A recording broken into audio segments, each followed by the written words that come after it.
Good morning, everyone.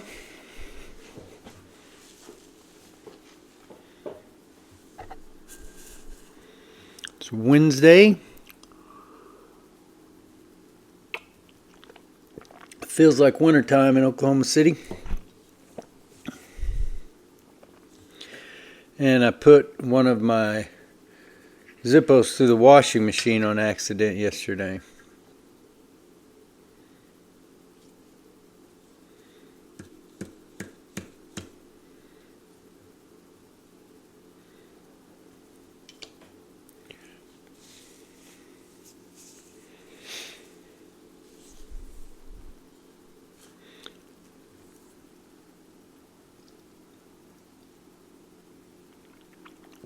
Hopefully you guys want to talk about petrol lighters.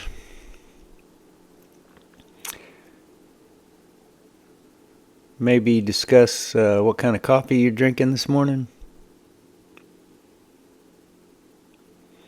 Or what the weather is like in your part of the world. Got a pretty good cross section of lighters here. A couple of Zippo, well, a few Zippos. Counting the Majestic Views that was off screen. Got the Pittsburgh Steelers Zippo back there. Good morning, Gary. Yeah, I feel you. It's been below freezing the last few nights here in Oklahoma City. Dr. Pepper's not a bad soda. If I don't drink sugar anymore, but got pretty good caffeine content for a soda. I don't drink caffeine either. But, for the way most people use coffee, I can see Dr. Pepper being a suitable substitute. My dad told me a long time ago, and I've never seen any ads or anything like this to back it up, but my dad told me that when Dr. Pepper came out, they advertised that you could drink it hot or cold. So drink it on ice like most people drink sodas nowadays, or drink it like a cup of coffee or hot tea.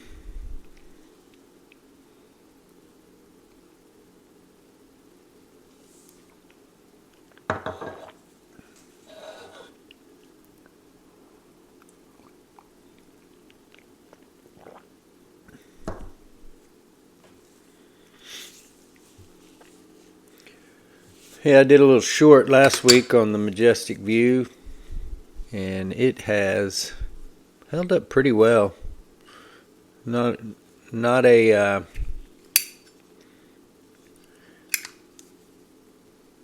I would have expected that putting this in my pocket, and I've tried not to put it in there in the same pocket with my keys or up against a pen or anything like that, but it happens from time to time. And it's taken a nick or two. Seems like there was a nick that looked like it went through the paint wrap somewhere along in there. Hello, Naphtha. I'm glad that you have joined us this morning. But all in all, I'm really happy with the finish of it. And you can see, if you get it in the right light, that there are scuffs and things that the picture kind of hides. But like I said, all in all, pretty durable finish.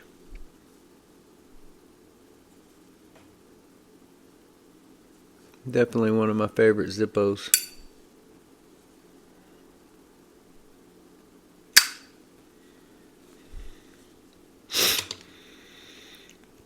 Yeah, got that Steelers Zippo back from the repair clinic. Haven't got an insert in it at the moment. But the hinge is in good shape now. It's not like tight like we've all felt those brand new Zippo lighters where it was almost like you had to put too much force on it to get them to move. It's definitely in that, and it falls all the way down. But the stability of it side to side is way better than it was. Not even close. And I recorded an unboxing or unpackaging video for that lighter. Can't remember whether I did that yesterday. I think yesterday. So sometime in the near future you'll see that video published. Currently we're publishing videos every Monday, Tuesday, Thursday, and Friday, and we've been doing the live stream on Wednesday. And we're going to try to keep that up for the near term anyway. I think I've already got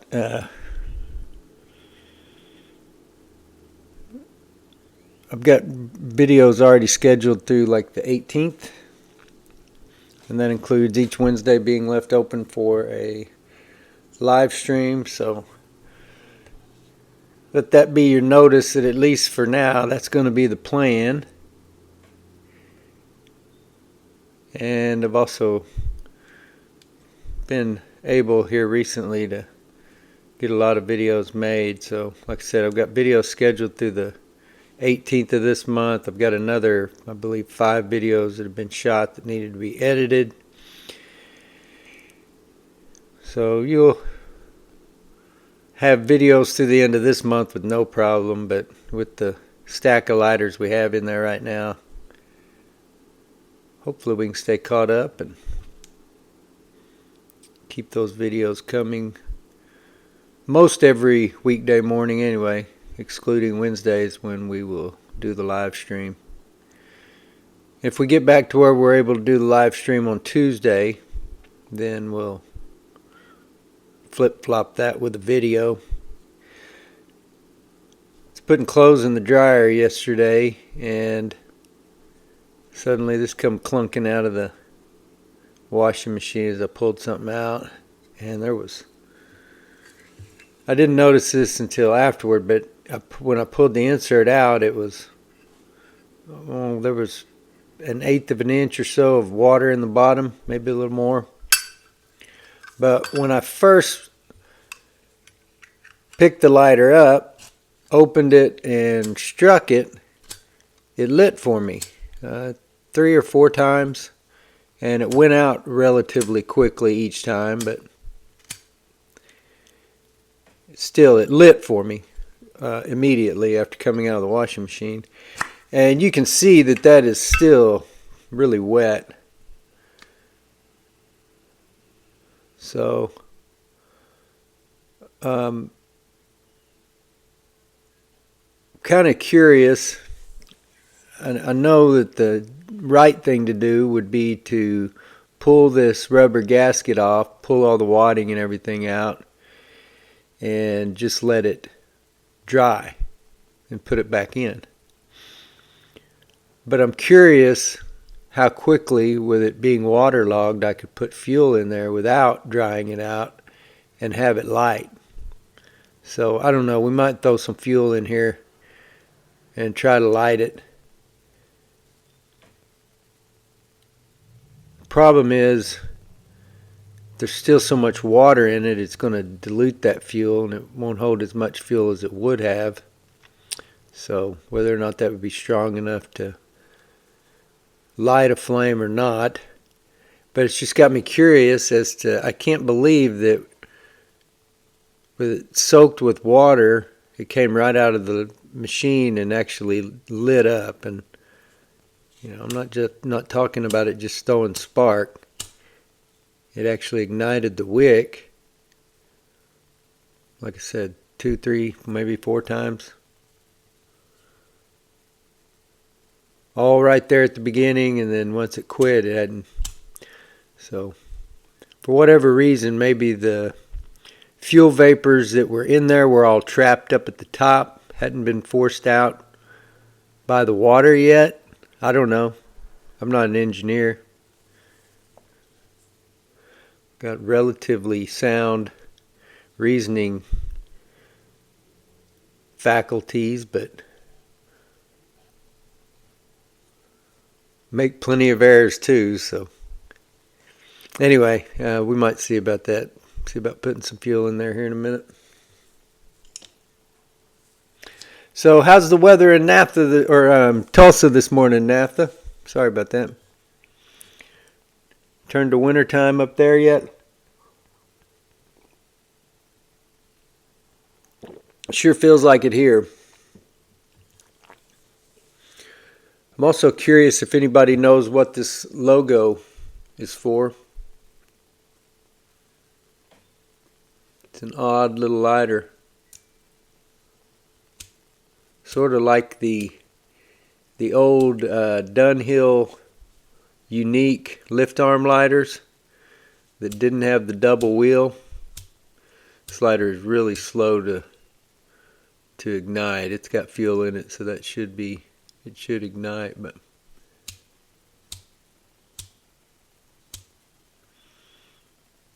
anyway, kind of an awkward lighter to have to reach up into the under the hood part of the lighter to strike it.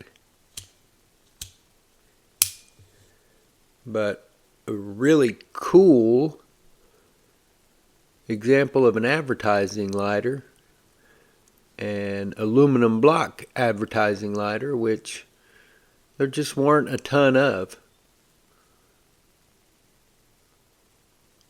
I'm not saying there weren't any, because there were plenty that were engraved with companies or emblems, other kinds of embellishments, advertising adornments, but not nearly on the level as other types of lighters, because so many of them were unmarked. But that's something interesting to me too about this lighter here. It's unmarked. We don't even know who made it, but it's got a really cool advertisement on it.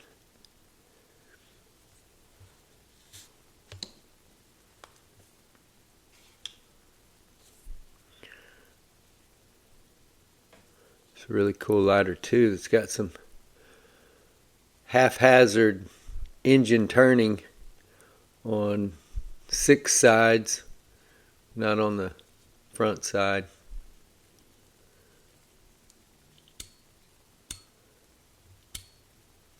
And I'm having trouble getting that one going too. So you'll see videos for some of these when we're cleaning out the flint tubes, testing them for spark. There's kind of an interesting lighter too. I think this is a Crown.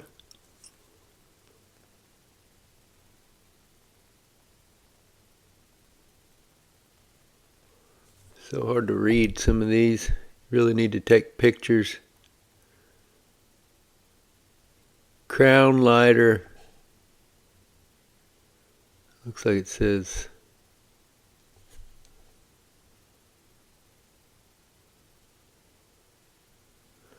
I don't know. I'll have to get a photo of that before I can actually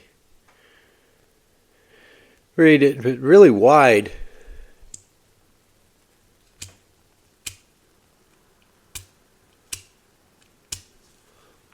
All of these that I've struck were fueled up yesterday. They're just either suspect sparkers, slow to light, possibly still suffering from some vapor lock.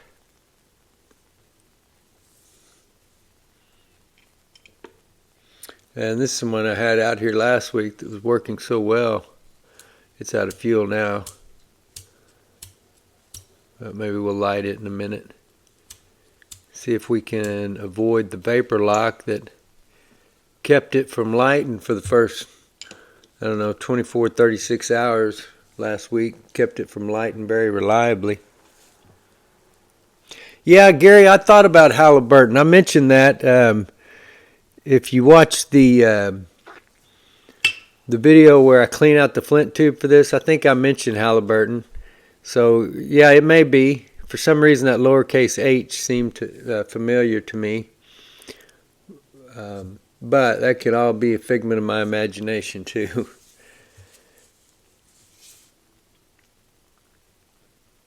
I really don't know where, and I don't know, I bought those from a dealer in New Jersey, but where he acquired them at, and whether they all came from the same collection or whether he had accumulated them over time, I don't have any idea. So don't really even know what part of the country, or if all of them did come from the same part of the country. But anyway, specifically where that one came from. But Halliburton, I guess that would be pretty widespread. That wouldn't just necessarily be in the states that I think of oil when I think of Halliburton.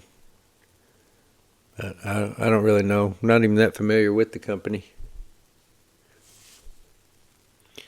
Hello, generic accuser. Generic accuser, is that the proper pronunciation of your username there? Generic accuser. I have to think about that one a little bit. I'm not sure exactly what that means. But you asked about what's my opinion on asbestos wicks. You know, it's what puts me in such a quandary with some of these lighters. Because obviously you look at this wick in this aluminum block petrol lighter. It's unmarked. And the wick's kind of a mess up here at the top. Well, used to I would have just grabbed a pair of pliers, pulled that up, snipped it off where it was clean, and moved on down the road. But I don't do that anymore simply because I got to thinking about the asbestos wicks.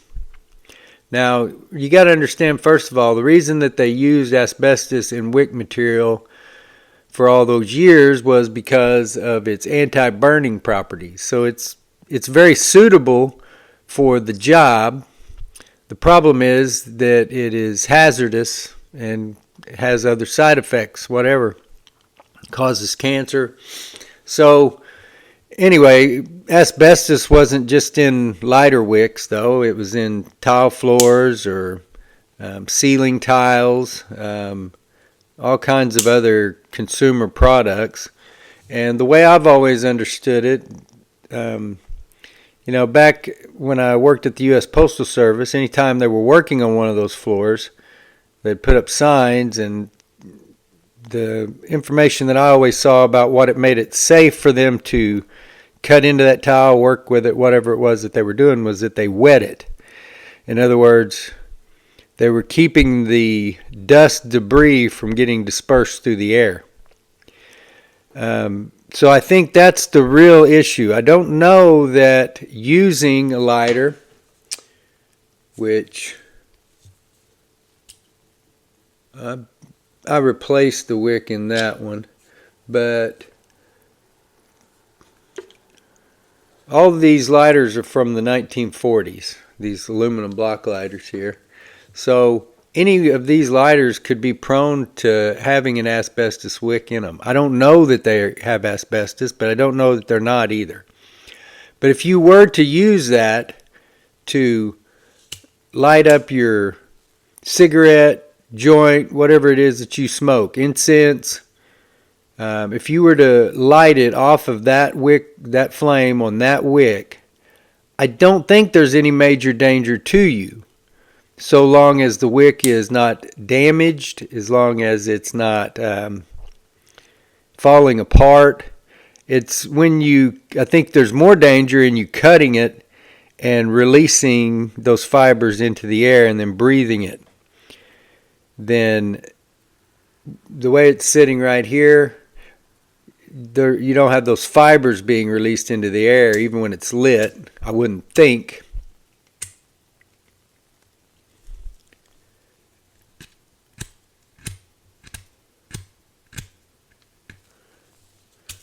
Sure would be nice if that would light for me, so I could have the flame there as I'm talking about the flame.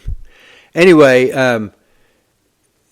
right there, if you were to put your cigarette on the end of that and inhale, I don't think you're really doing anything all that dangerous. But I also don't know that you're not.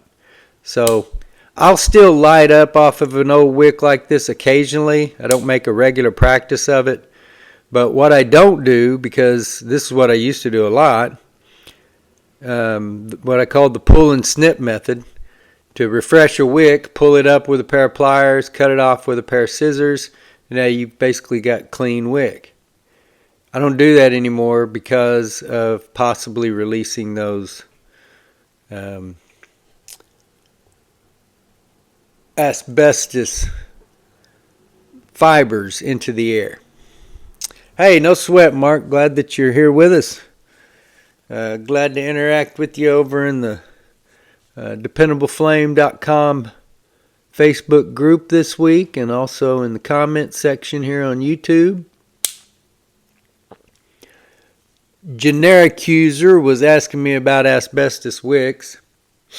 Our friend, oh my gosh, I can't believe I'm drawing. It's hard to pronounce, first of all, and that's what made me hesitate at first. He hasn't posted any videos in a good while, but our friend Migorang, you guys go subscribe, follow him if you haven't already. But he really values those asbestos wicks and shared some information with us in the last couple of years about how you can clean up the wicks, how you're supposed to clean up the wick. And anyway, he doesn't seem to be that afraid of inhaling off of it. He seems more afraid of running out of not having them at his disposal. So it's, it's just a matter of your perspective, really. I've gotten to where I don't smoke that often like I used to. I use a dab straw more than anything these days. I don't smoke tobacco at all. So I don't light up quite as much. So, I'm typically using one of the Ronson jet lights or the Zippos that I've either, got a new insert in them, or I've changed the wick that could have had asbestos in it for a more modern alternative that does not. But I don't know. It's one of those things that when it gets brought up and when you really think about it, it would really suck if your life gets shortened because of the wick in some of these lighters. But as I live my life, it does. It's only when I stop and think about it, and when somebody asks me about asbestos wicks, I don't run around every day worrying about how many times I've puffed on one of these asbestos wicks.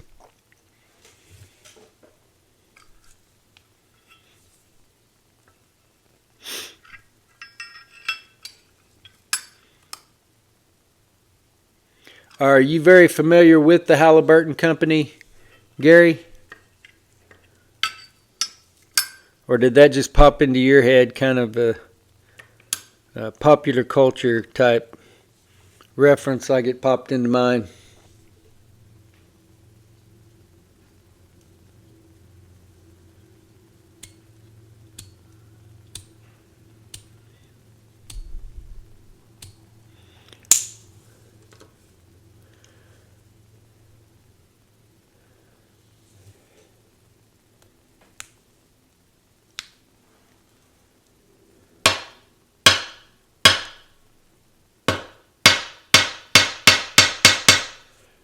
Yeah, there's a lot of water still in there. I'm going to dump some fuel in there anyway just to see. Like I said, I probably wouldn't do it because I'm probably going to end up drying it out anyway, pulling it all out of there. But the fact that it lit right after it came out of the washing machine.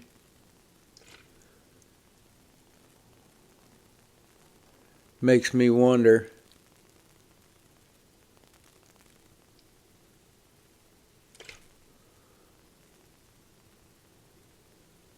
How much diluted fuel would be enough? And it's about to drip off of my finger. So we only got a few drops of it in there.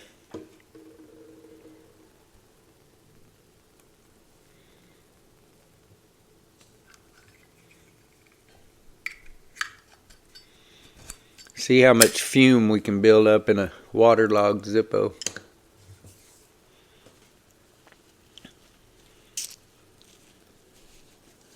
Hey Dylan, glad that you're with us this morning. Yeah, if we might still be around, we'll see. I started the stream here today on about 91% battery, so sometimes we can make it almost 3 hours on a completely full battery. So we might have somewhere over 2.5 hours in us. We'll see. Depends on how the conversation goes here.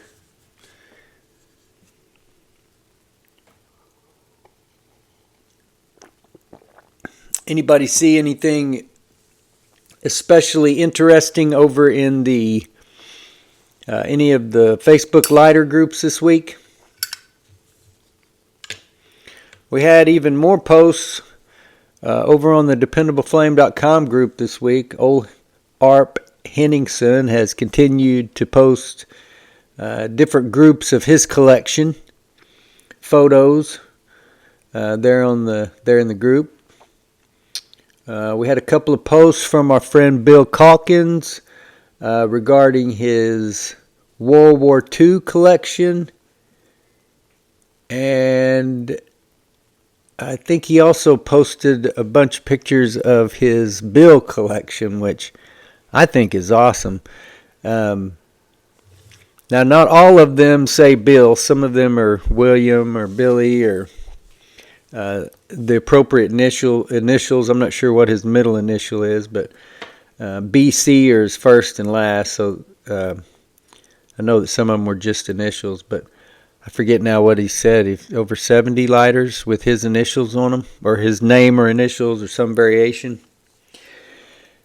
And of course, with a name like William, Bill, there are plenty of nicknames. So not quite as many for Joe, but there are plenty of nicknames there. So I kind of understand that. I have one lighter that I bought because it had my name on it. And but the cool thing that I think of for somebody who's going to take their name and make that the basis of their collection is that it allows you to collect any lighter. It doesn't single out, your favorite mechanism. It doesn't single out, a particular company or anything like that. It leaves you open to anything that has your name or your initials on it.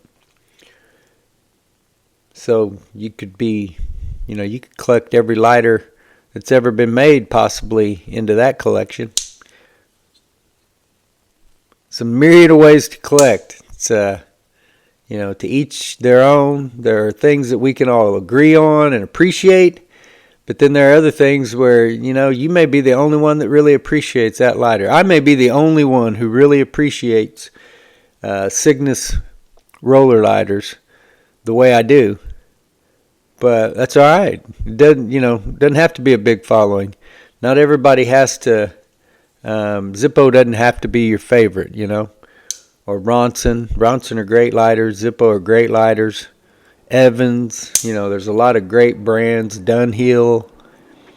But, something cool about unmarked aluminum block petrol lighters too.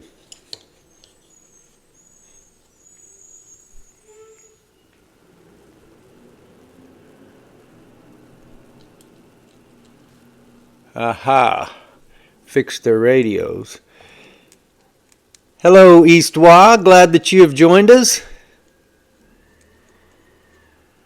Seen a video or two of yours this past week on Facebook. Can't remember if I made it over to TikTok or not. I've posted a few videos of my own on, or reels, whatever you call them. I'm still not sure how it all works, but over on Instagram, I've been trying to post some shorts. It's a pretty big job just keeping up with making full-length videos to post on YouTube 4 times a week. Yeah, I think I got way too much in there that time. I don't think it's going to absorb all that. And if it does, it'll probably just end up on my hand down below. So I'm going to go ahead and shake that out. Anyway, posted a few videos over on Instagram. But yeah, so I don't remember if I've been on TikTok or not, but I definitely seen a few of your videos on Facebook.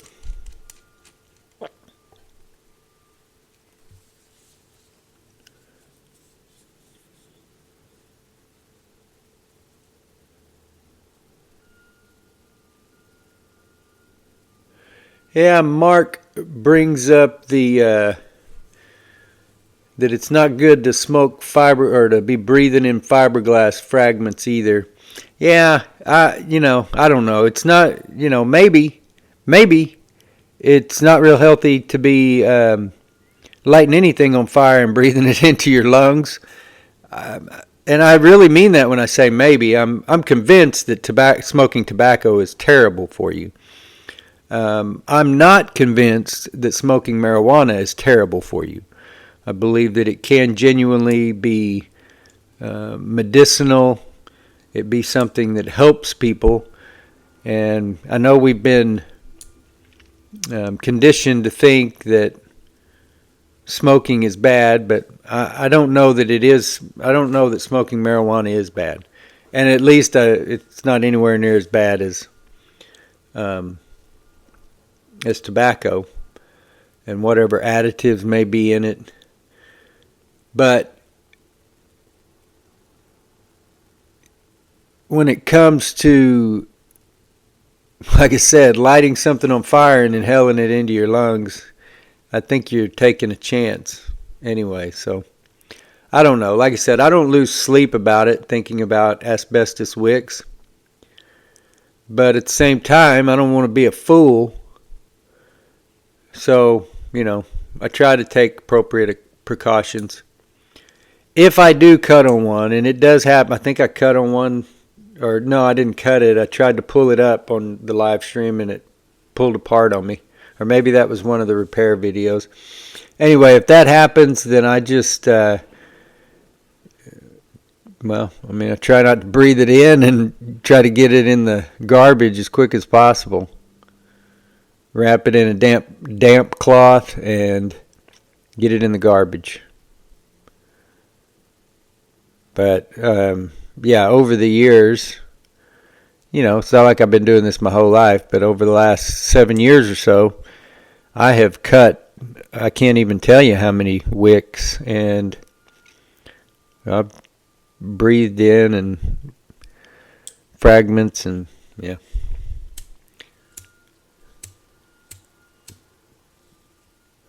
After the vapor lock calmed down on this one last week, it was lighting every time.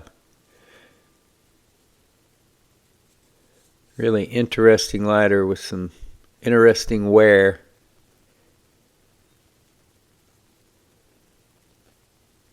I like that one a lot. Let's see.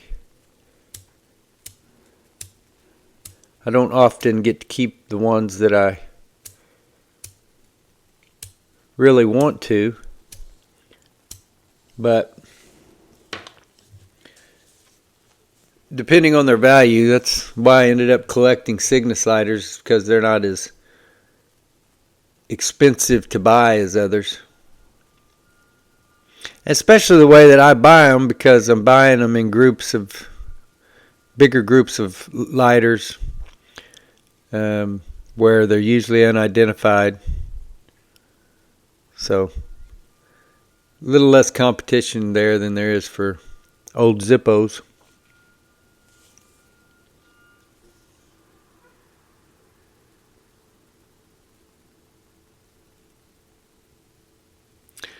Oh yeah, I need to. I forgot about that. I've got that lighter in there. I still hadn't really figured out if there's a problem with it or what might be necessary. I bought that lighter for parts, Eastwa, at a place here in Oklahoma City. I'm trying to remember now what I purchased with it. Picked up a couple other lighters that day, and this is a place that I go to on a regular basis that has a couple of booths where they kind of keep their lighter inventory switched out, and one of them does discounts all the time. But that Thorns table model had a tag on it, said for parts, for $20. I think it was $19.99.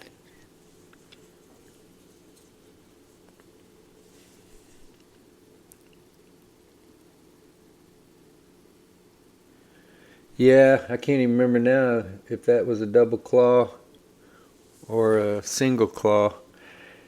Those table models are pretty cool though. I like them. I've had a few of them with those kind of maybe one of them was an onyx base. Seemed like I had one that had a leather base.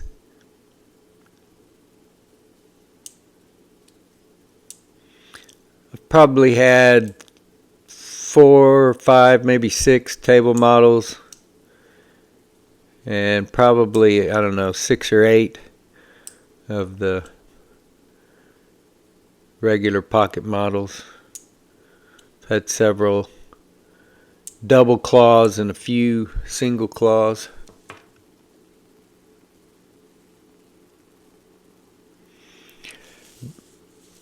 Generic user was asking a while ago, Eastwad, and I'm wondering, excuse me, I'm wondering if you have an opinion. What do you think about asbestos wicks?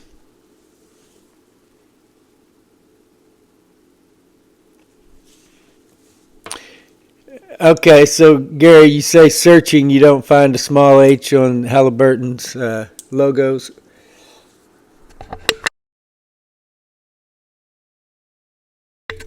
You guys, excuse me, my throat's a little scratchy this week. Yeah, maybe not Halliburton, but that did cross my mind also.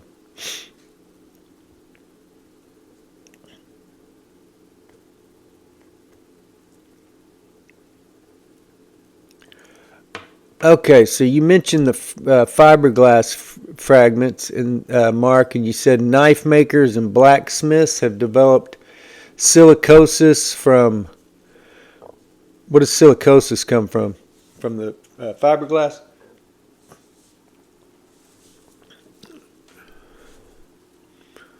I'm assuming silicosis is a lung disease.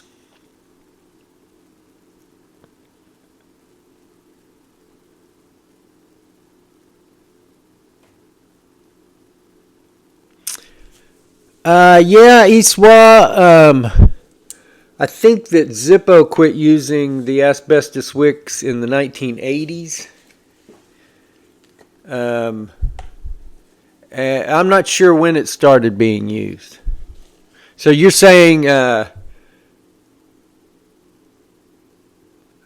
say I have so much from 20s and 30s, but if they regulated it's probably for a good reason.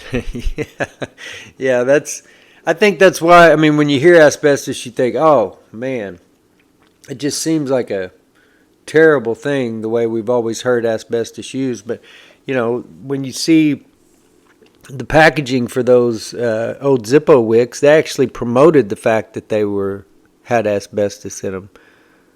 Seen as a good thing. So, yeah, my opinion is I try not to use them. I'll light up off an old wick occasionally but I don't make a habit out of it. I don't cut them anymore like I used to. I don't do the pull and snip method just to clean the wick up. If I need a clean wick, then I'm going to replace the entire wick. Um, so, but with even other cheap wicks, the IMCO wicks are made in China. Those cheap copper braided Zippo type wicks that you can buy inexpensively off of Amazon and eBay, those are made in China. Do we really know what's in them?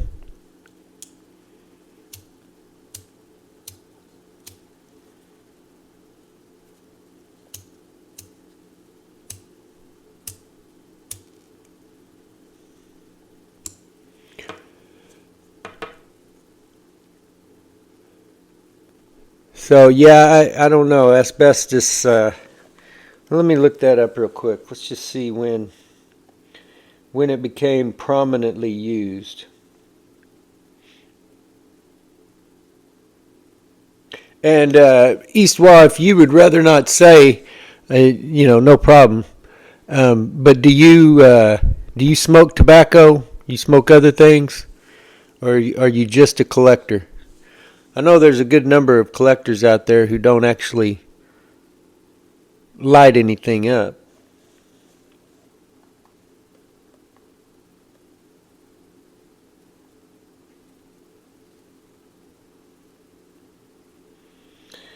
Okay, let's see.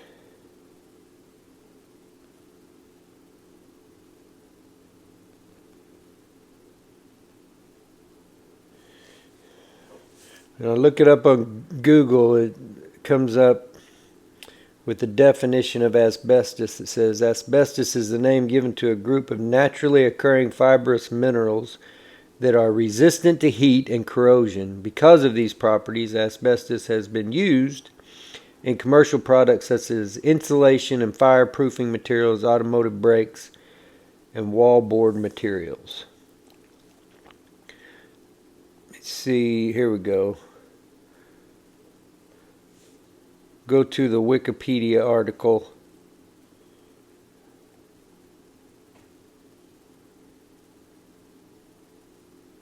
Archaeological studies have found evidence of asbestos being used as far back as the Stone Age to strengthen ceramic pots, but large-scale mining began at the end of the 19th century.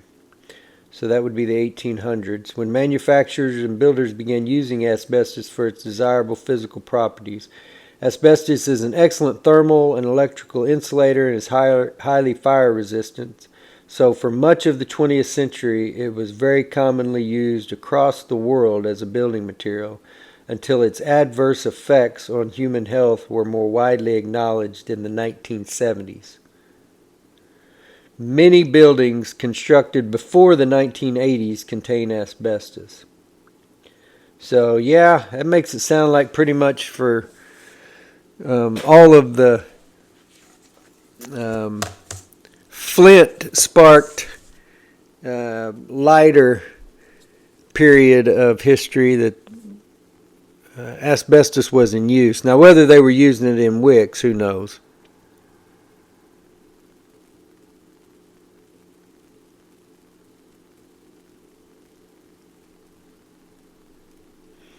Okay, so Eastwa says that he has reused wicks that he cleaned. Yeah, I've done that too. That's I mentioned Migarang.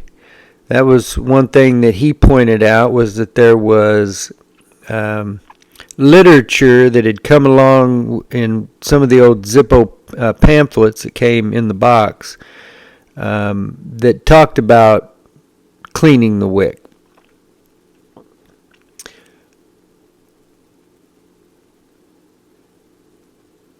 Yeah, you said you found good wicks made in China that have the needle to pull. Are you talking about the IMCO wicks, Iswa? I think those are made in China. The last two purchases that I made of those, I bought a case of them. It was like 24 wicks each time, and they've lasted me a good while. I think I'm down to my last couple, so I may end up buying some more soon. I've got those wicks that David sent me, the eBay seller David2052, and those seem to be really good quality wicks. And the one that I tied a wire to snake down through a chimney and out the bottom, the wire tied to it, some of them are kind of slick, kind of tapered, kind of hard to get the wire to actually tie to the wick, but those wicks of David seem pretty suitable for it. Yeah, I think you may be talking. You said it wasn't cheap, but good quality. I think you might be talking about those Imco wicks.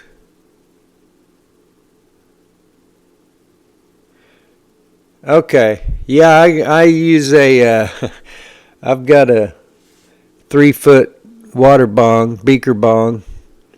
And I can't remember the company that made it, but it's a real nice piece of glass.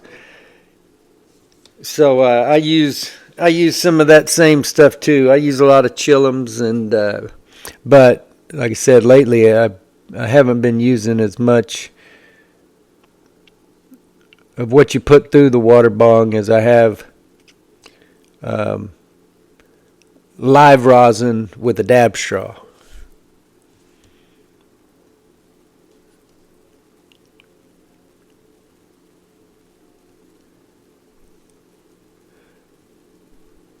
Gotcha. So yeah, I had to renovate many buildings because of the materials that were used in them. Okay, yeah, maybe there's another wick out there that I'm not familiar with, but those Imco branded wicks, they've got, I think it's Chinese characters. It's got some English printing on them too, but there's some Asian characters. Look like I took it like they were made in China. But they're good quality too. I'm not complaining about it. I'll buy more of those wicks. But I would be interested if you're buying another wire lead type wick. Is there a brand name on them?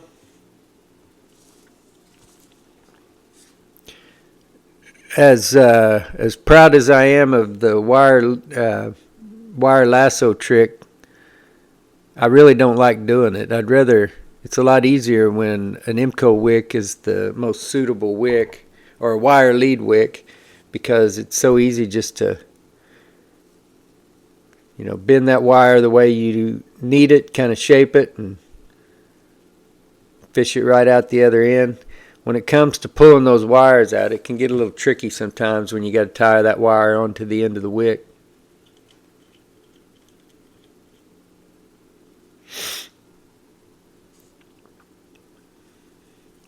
Three meters long. Wow. That is extremely long. So like a meter is what, a little less than a yard? So you're talking about in the neighborhood of 3 feet long?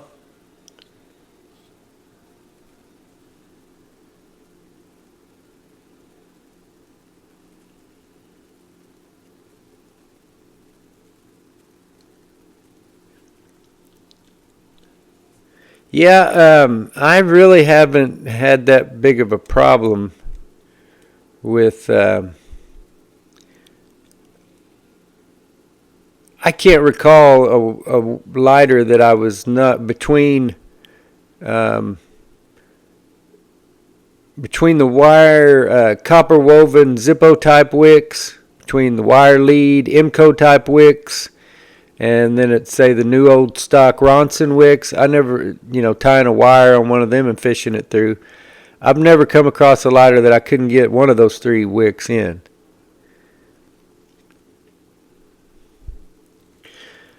But maybe sometimes, trying to put a wick that's too big, or actually fitting a wick that might be technically a little too big down a chimney, it could choke out your fuel. Might be the reason that some of the lighters have a little bit of a problem igniting sometimes.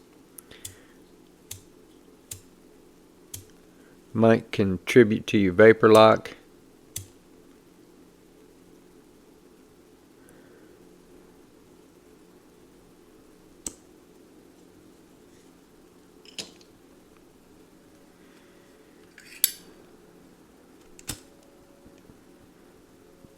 Well, I'd had a lot of water in it and just a few drops of Zippo fuel, but lit right up.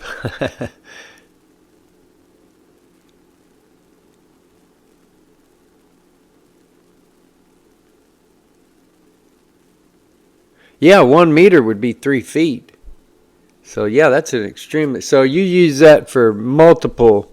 That one wire lead you'd be able to use for a dozen lighters or more probably.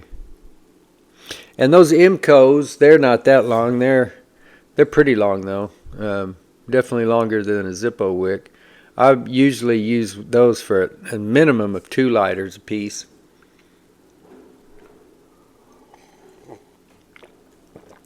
Were those new? You say Chinese, so I assume they were new wicks. Did you get that off of AliExpress or something? I never bought any of that stuff. Maybe I need to look at it.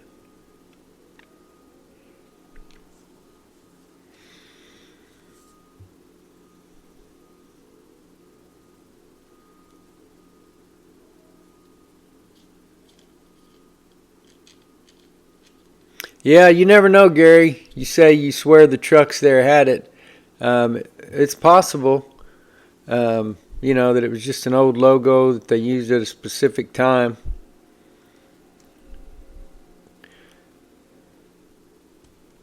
I was watching an episode of a show. I can't remember.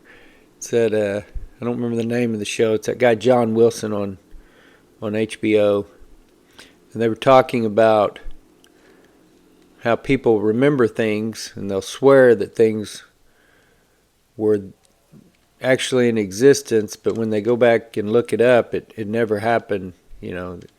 Some kind of phenomenon.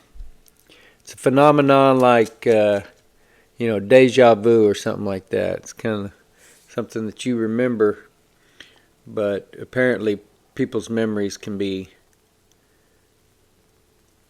very convincing, but also very wrong, very incorrect.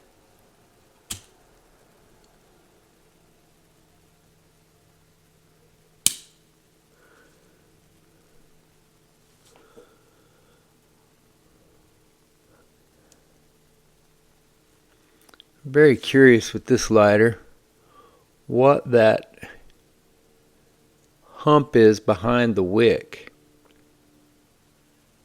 I thought it had 2 wicks at first because there's 2 cutouts in the snuffer, but I don't know if that's a rivet, but if it is, what it's there to do, what its purpose is. I think this is a crown lighter. I don't know much about it. Very hefty though, very wide.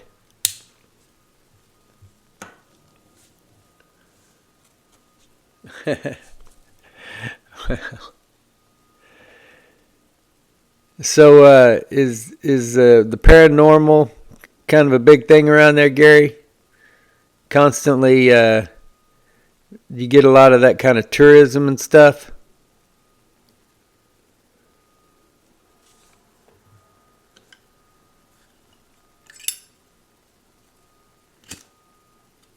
I don't know what kind of tourism we get in Oklahoma other than the lakes. We've got excellent hunting and fishing in Oklahoma. Okay, I'll have to do that. Excellent hunting and fishing in Oklahoma, but apparently we're growing at a pretty good clip right now too. Hello, old Henningsen. Glad that you've joined us.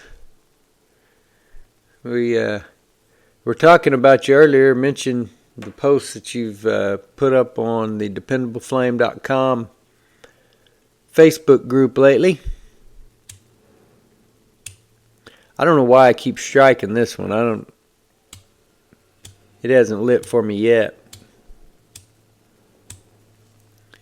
And I was talking about how this wick was kind of jacked up at the top, so I really need to re-wick it. But look at the size of that hole.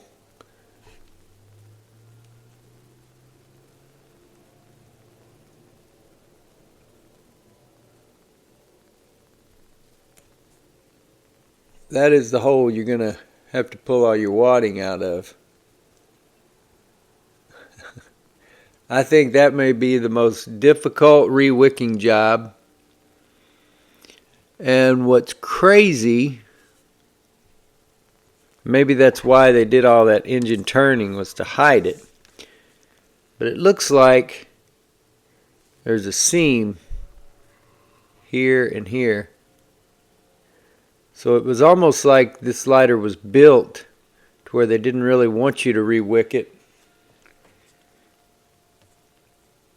I need to go grab a couple tools real quick. I'll be right back.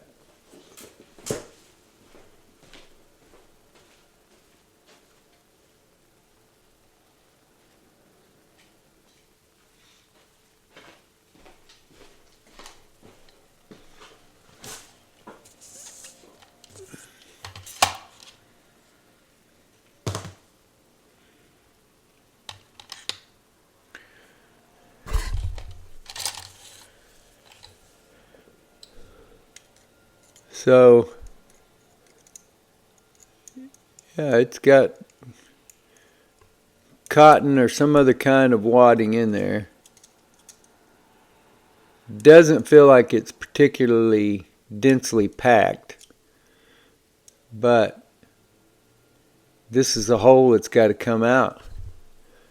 And I don't know that it went in that hole, like I said, because it looks like, rather than this being constructed from an aluminum block, it looks to me like there's a seam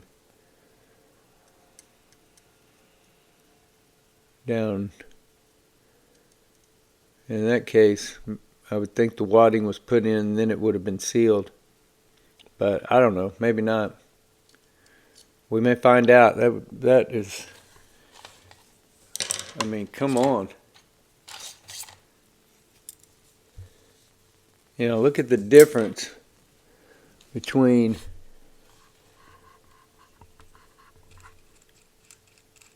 now aluminum blocks are some of the easiest because they usually have good wide fuel holes, but man, you could put 5 or 6 of that hole inside that one.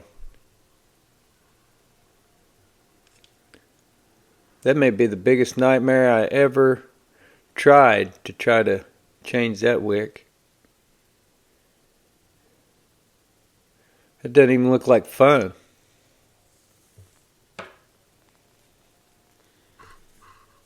But we'll see.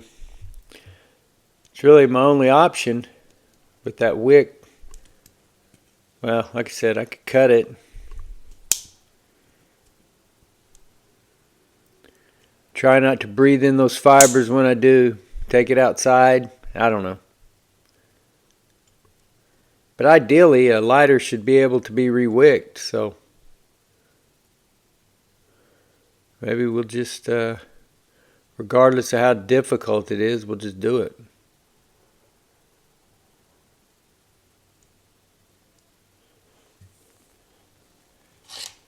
You guys may get to see me throw up my hands and give up.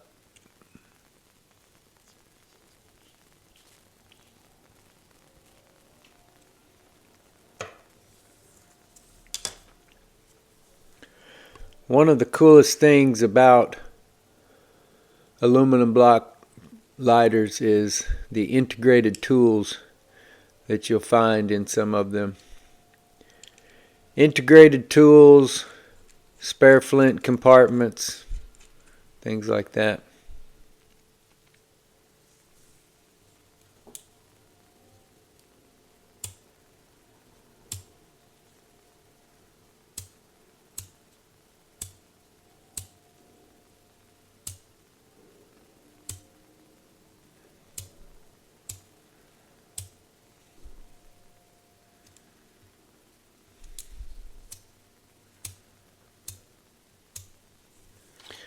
This is a really interesting lighter to me. Because like I said last week, once the vapor lock calmed down, it was really reliable. But it seems like when you first fuel it, it's not reliable at all.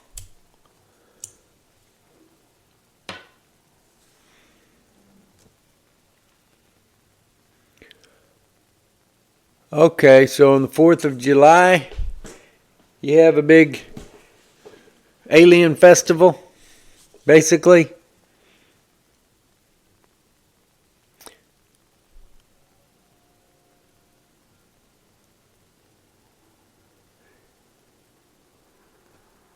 So are you saying, Mark, that the Zippo fuel does not mix well with water?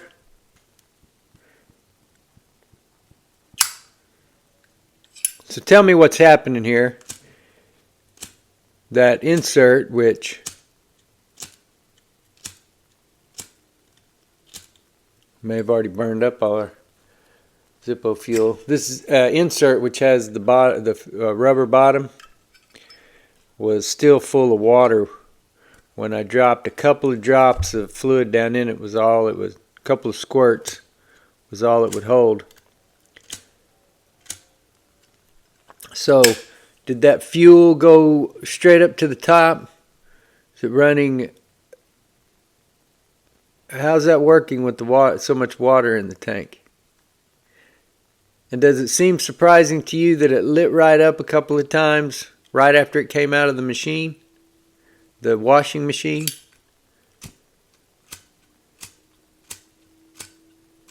But see, now it's not acting right at all, so that makes me wonder.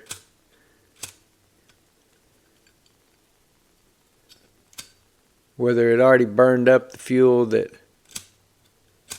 I squirted in there. But I don't know. I'm asking. I'm just curious. Hello, Dominic. Glad that you've joined us.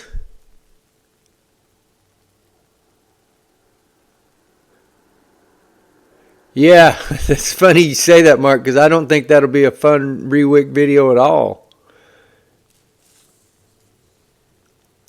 That looks like a nightmare.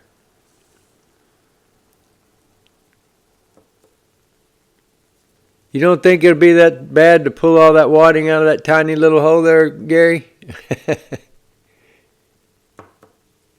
Hey, no sweat, Eastwall. Glad that you have been able to join us today. Always glad to visit with you about lighters, get your opinion on things. Always glad to see your videos pop up on Facebook. And, of course, YouTube and TikTok as well. Instagram, when I've gone over to Instagram the last couple of weeks, Bill Calkins had posted on one of the Facebook lighter groups about Instagram, and I really never had posted, so I didn't post mine over there. But I saw some others that had, so I followed all them, so I'm getting a lot more Instagram notifications now. Hello, Zippo Daily Fix. Glad to have you with us.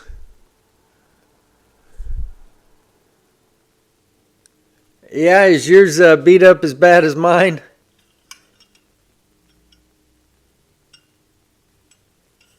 I just got it back from the repair clinic, and while it's not the most aesthetically appealing repair I've ever seen, pretty jacked up looking actually. It's a solid hinge now. It's very stable.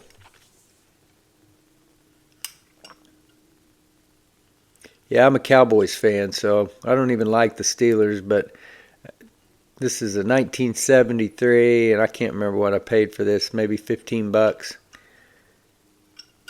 Seemed worthwhile, $15, even though I didn't know how bad the hinge was at the time. I knew once I saw that it did need repair, that shouldn't be a problem. They have always done a good job in the past, and they did a good job on this one as far as, like I said, the function of it, but man, I'm not going to spend any time admiring the hinge on that lighter. That looks pretty sorry. But yeah, I'd love to find an old Cowboys one. And I would also like to find an old Seahawks lighter for a friend of mine that, even if it didn't have paint on it, that'd be all right. And I thought about having it repainted, and I might, but I doubt it. This one has had so much wear, so many dings. I'm going to offer it to my buddy, the Steelers fan. And if he wants it, then it'll be his. He doesn't smoke cigarettes, doesn't smoke tobacco, but I have known him in the past to occasionally light up other products that may be medically legal around here nowadays.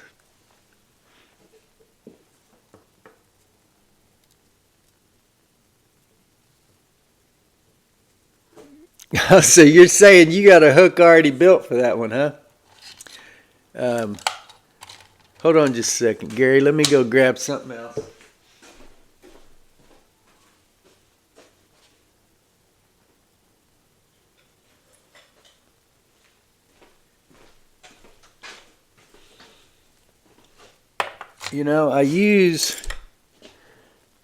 I use these. Can't remember now if these were bought at Harbor Freight. This may be that Pittsburgh, maybe another brand, I'm not sure. But I use these a lot. And they come in different angles, straight, angled, whatever. Those are the two that I use the most for pulling wadding. But occasionally a dental pick like this can be helpful too.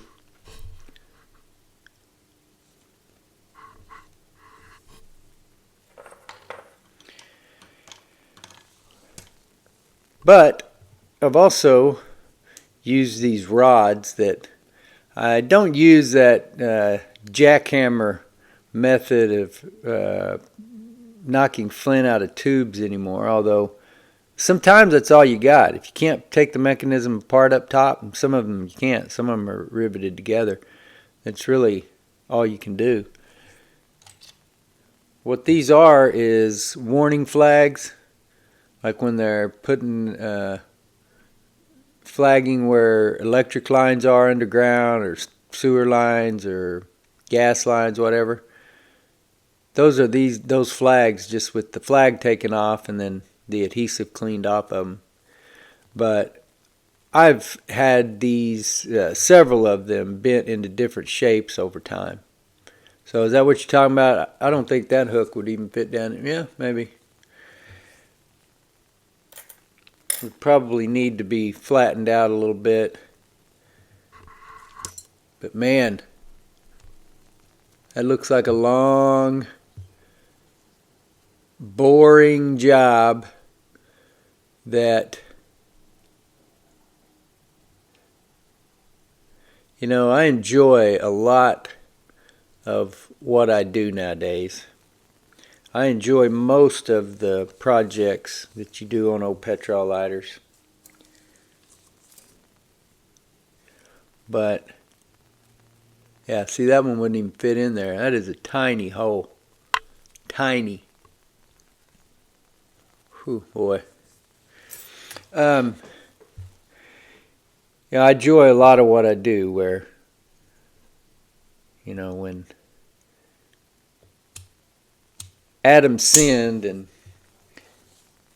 got sent out of the garden, then work was no longer rewarding, it was a toil.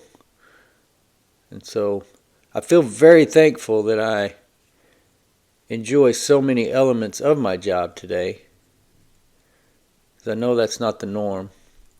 And it won't be the norm until all things are made new again by Jesus Christ. And the curse is passed away, then there won't be any more toil and all work will be rewarding again. But I do at least get a glimpse into that work in the here and now. But that job right there, re-wicking a lighter through that hole, or pulling the wadding out, really is going to be the most difficult part. That looks to me like toil.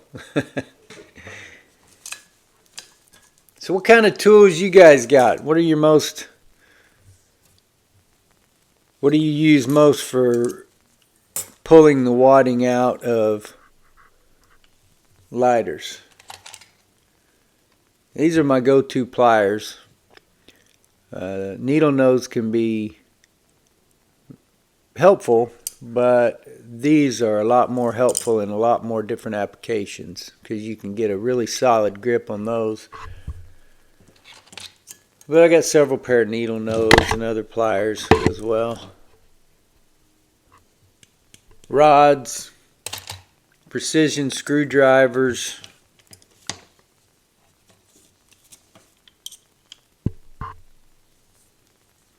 Definitely got to have tools available.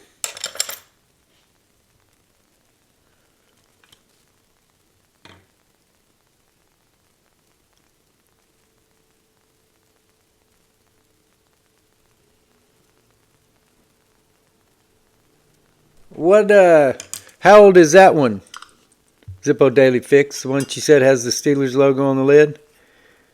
Similarly, old etch and paint type. You know, to me, so many of the NFL lighters, the more recent ones, even 90s and up, I just don't like the designs. Late 70s, okay.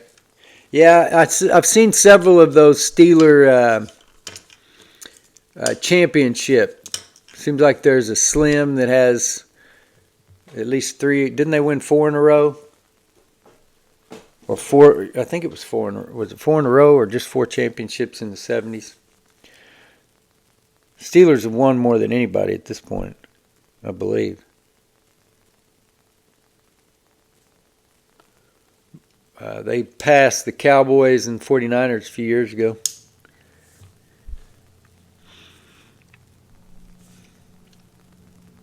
Late 70s, yeah.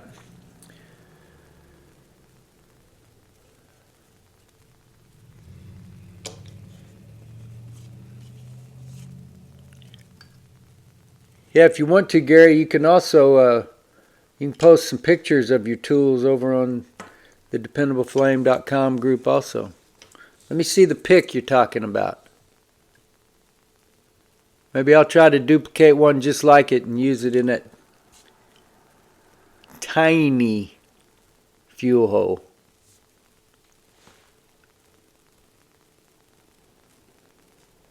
What's a SAK, Mark? I'm ignorant. See if we got any fume built back up in our... Kind of looks like vapor lock. Boy, it's flashing so big. Definitely not lighting back up though. That's funny though that even though we dumped that fuel in the bottom of a waterlogged Zippo, it seemed like the fuel traveled right to the top. Probably ought to just go ahead and pull that out. And pull the wick and wadding out of it. Let them dry out.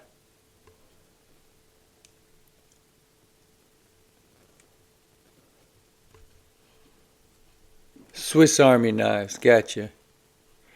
Yeah, you know, the only problem, I mean, I'm a fan of multi-tools. Leatherman, things like that. Don't think I've ever had a Swiss Army knife. But the thing that kind of turns me off about all those kinds of things is the bulkiness.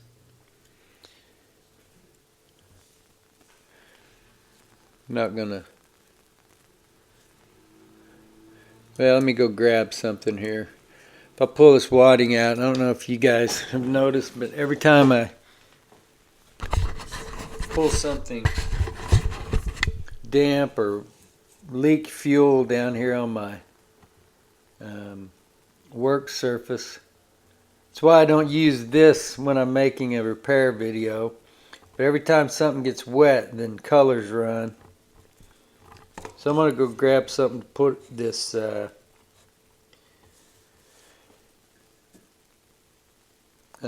waterlogged wadding into when I pull it out.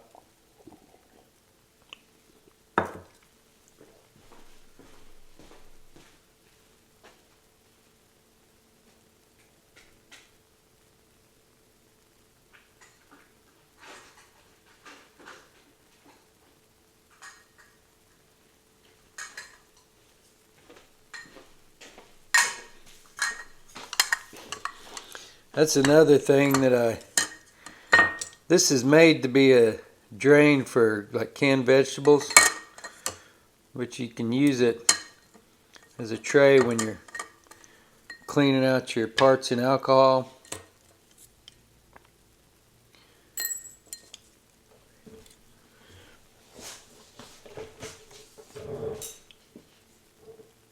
Oh, what did I do with that? I don't know where the flint went now. There it is.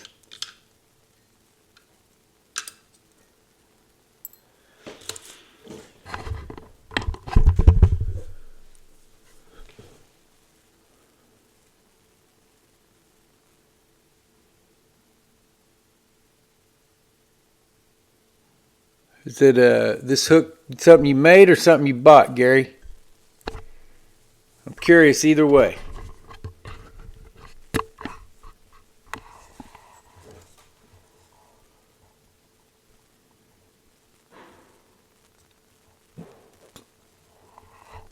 Fieldmaster Swiss Army knife.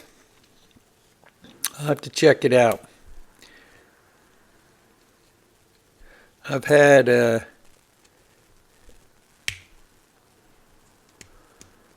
Leatherman or two, and then I've had some cheap multi-tools, but I've never had a Swiss Army knife.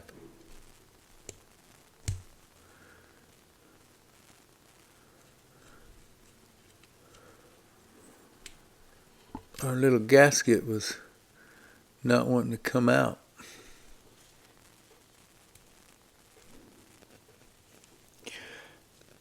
Okay, so there's that.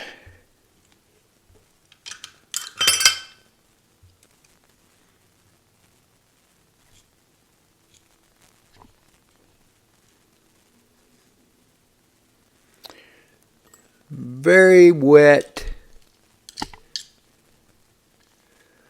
rayon balls.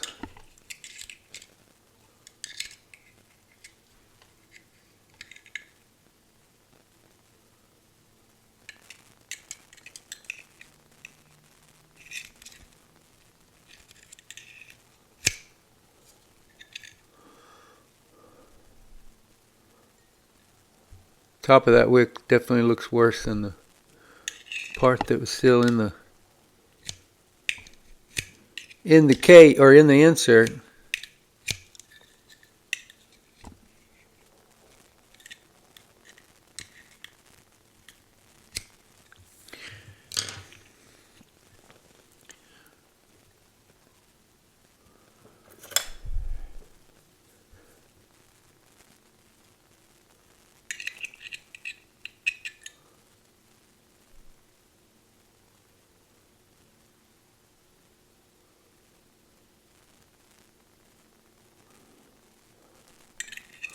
Wondering how that top is. Looks a different color. Maybe it just looks different through there.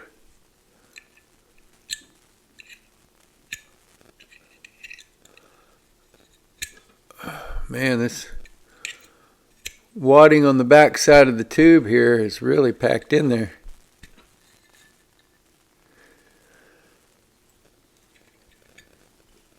So we'll let all that air out for a few days.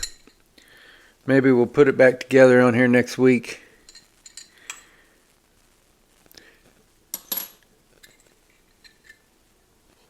Insert is plated, so probably shouldn't rust, but I don't know. If you leave all that water in there, it's definitely more likely to.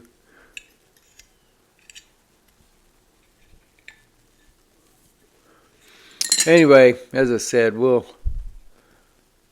deal with that at a later date.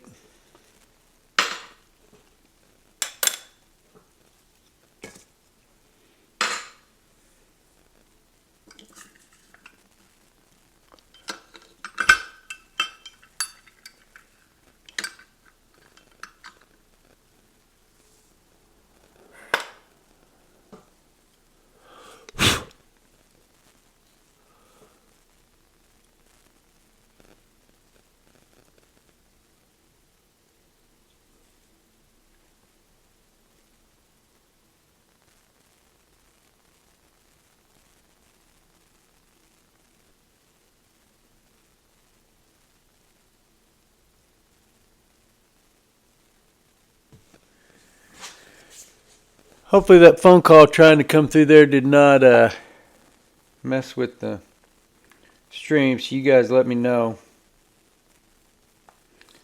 if we are up and running and you can hear me fine.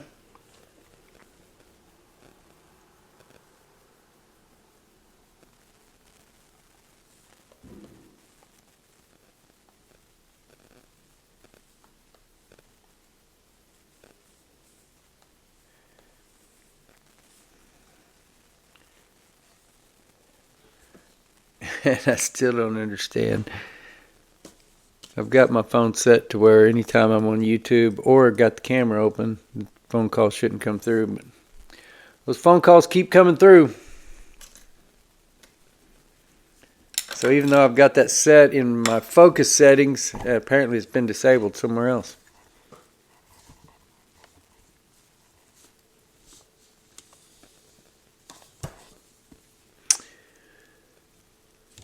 Talked a little bit about this lighter and the logo. It's one that Gary and I were discussing whether it was Halliburton, but it's interesting. Not the most ergonomic lighter at all, but interesting to see its design anyway. It's got fuel in it, so it should light.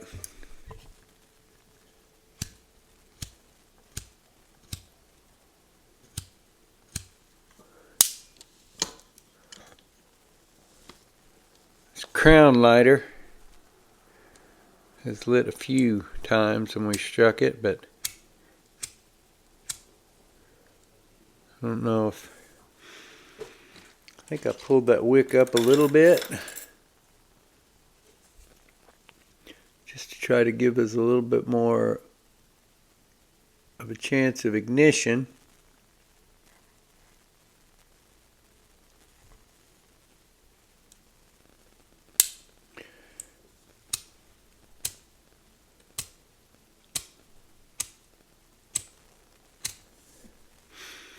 I've been of the belief pretty much for the last few years that most roller lighters were meant to be struck by a right-handed person holding at an angle for the spark to fly like you need it to. I think that most of them ignite better that way than standing straight up with two hands. But that's just a theory of mine. That may be complete rubbish.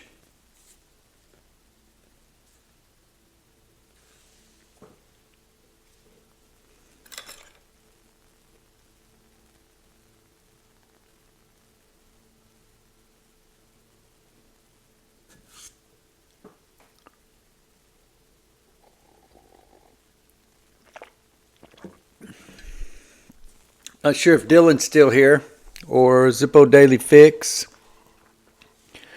but if you are, feel free to chime in, or anybody else as well. Anybody attend one of Zippo Fanatic 77's live streams here in the last week? I saw a couple more after we talked last week, but I wasn't able to join. So always just curious what the topic of discussion is, if any of you guys were there.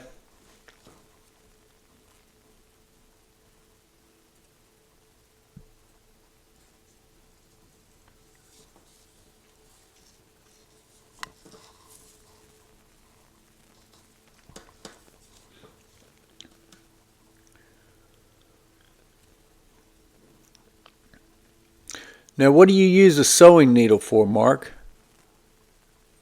You use a sewing needle for somehow in, I guess I could see where maybe a long sewing needle.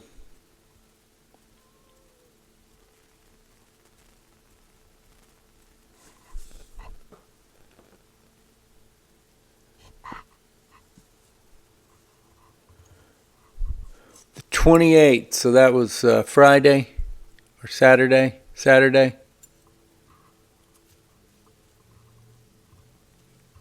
Yeah, hopefully I can. Hopefully I see one of those streams when I'm able to join in here soon. It's been a few weeks since I've been able to stop in on one. I've been making so much progress, and I got so much work to do with all these aluminum block lighters, and also the different Zippos that I bought a few Zippos in a couple of different auctions. That place in Ohio that you might have seen the 2 unboxings for.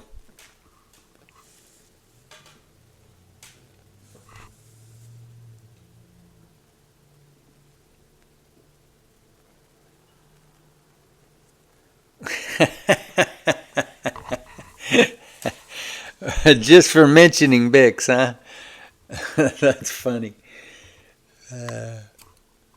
Well, hopefully nobody needs to be put in time out here today.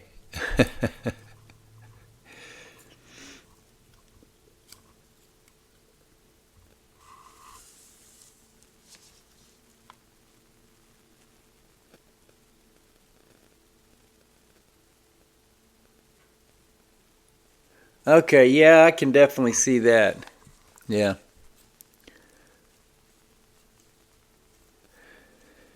I haven't had too much. It's funny, a lot of these seems like most of these aluminum block lighters that I've been opening up, they don't have seals or gaskets on them.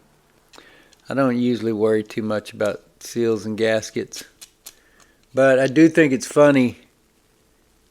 It's like amazing to me when a lighter does seal properly and doesn't evaporate.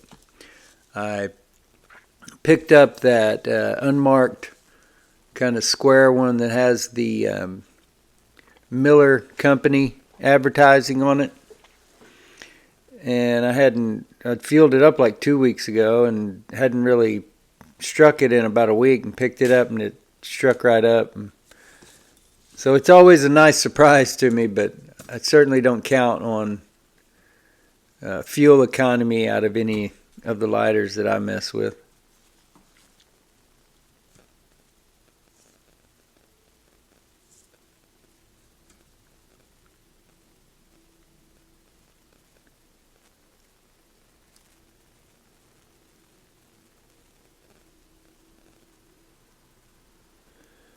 Oh yeah, no, that's a good idea too. There you go. Push it from the top so that you can. Yeah, see, you're helping me already, Gary.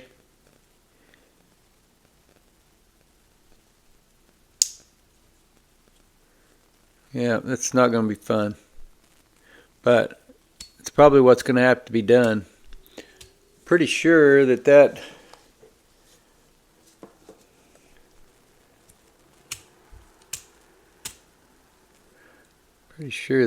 wick, or that should still have fuel in it. Yeah. So you guys have seen me strike that lighter maybe 100 times since this live stream started.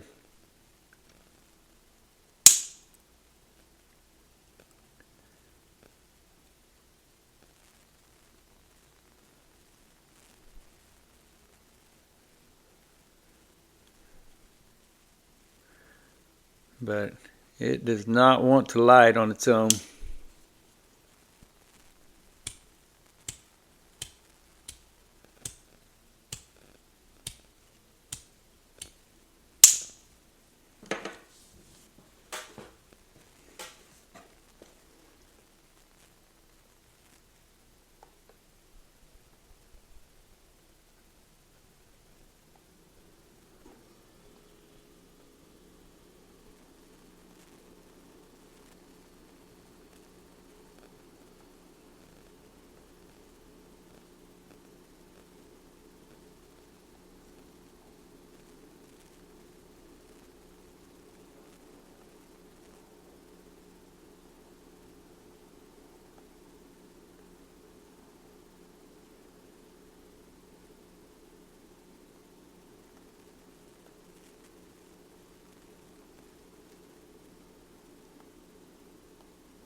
So I really don't see any option but to rewick it if we want it to work.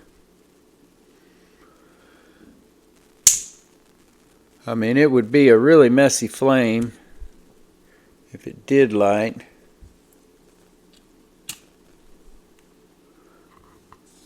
On the bright side, it looks like that crown lighter's lighting a little bit more reliably.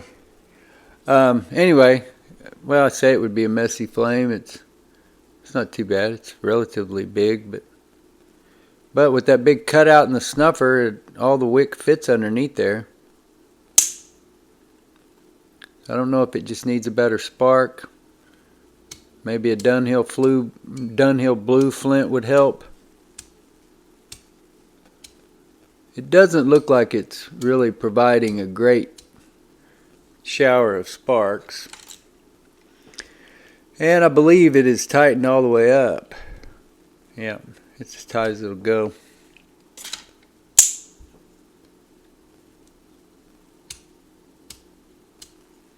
I don't think this lighter, I fueled it up yesterday after clearing the flint tube, making a video for that. I don't think it ever struck on me.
That one's still not lighting any more reliably either.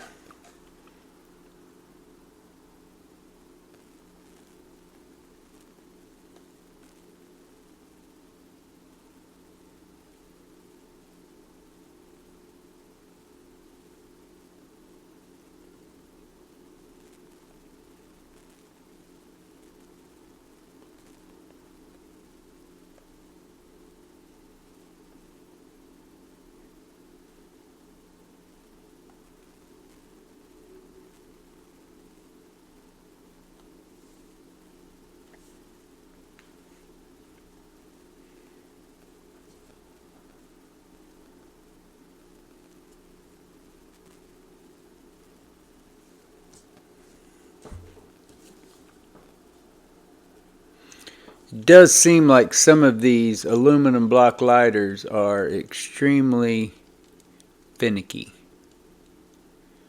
Very prone to vapor lock. And that kind of makes sense to me, because you're not going to have the same research that went into some of these lighters, and certainly feedback as well, customer feedback. And they were building a lighter that in theory should work, but how much testing did they really do on them to make sure that they would work? And I can see where you may, I think you could very easily have a lighter where the wick placement or the placement of the file wheel or whatever could be off just enough, or like in this case the ignition area is so narrow that it really is prone to that area being flooded with fuel vapor and not as much oxygen being able to get mixed in there.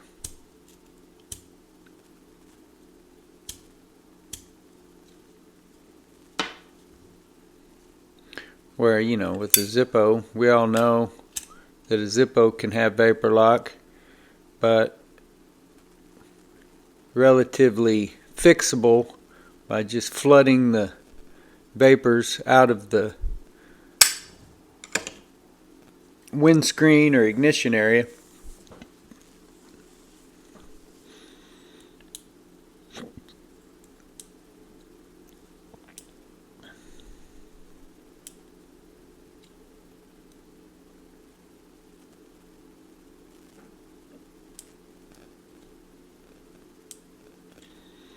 Yeah, I don't like Bic because I'm not a fan of disposable plastic. That's my basic thing. I'm just, cheap. Just because it's convenient doesn't mean it's a good idea. Glad that you joined us, Dominic. Hopefully you can join us again. I hope work goes well for you today.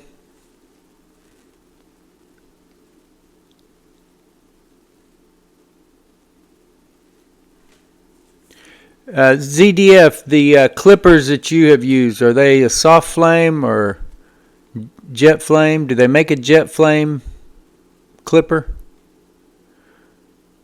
One of the dispensaries around here had an inexpensive plastic clipper for a while that occasionally they would throw one in the bag depending on what you bought, so I ended up with a couple of them. But both of the gas valves on them seemed to clog up pretty quick. I got a refill or two out of each of those, and then it was like the burner quit working. Okay, yeah, soft flame is what I've used. I've never used one of the metal ones, though. The ones I've used were just the plastic. But yeah, I do like, in general, I like the idea of the clipper. It is at least flint spark, not piezo. And it seems like I've seen, maybe on eBay, a jet version. But like I said, I think I've used 2 or 3 of them these were branded for that particular dispensary. I think they had advertising for that dispensary.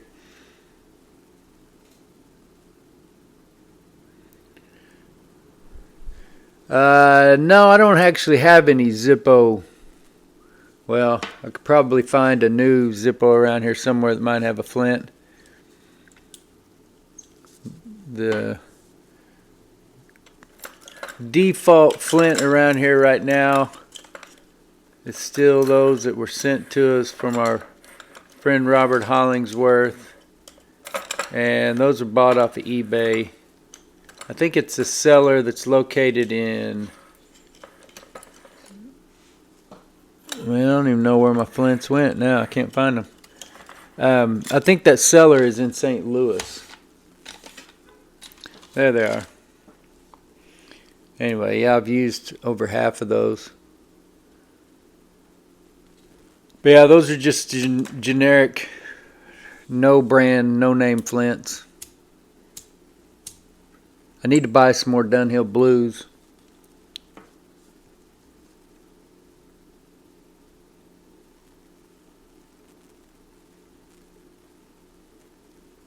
Do you think the Zippo brand flint are better than some others, Mark?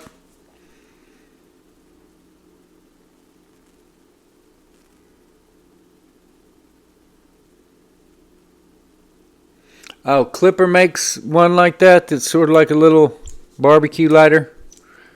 I hadn't seen that. I've seen those, I see them at the Dollar Tree. We got a store here in Oklahoma called Dollar Tree. They're all over the place. I don't know if y'all got them elsewhere, but I see those when I go through the checkout over there.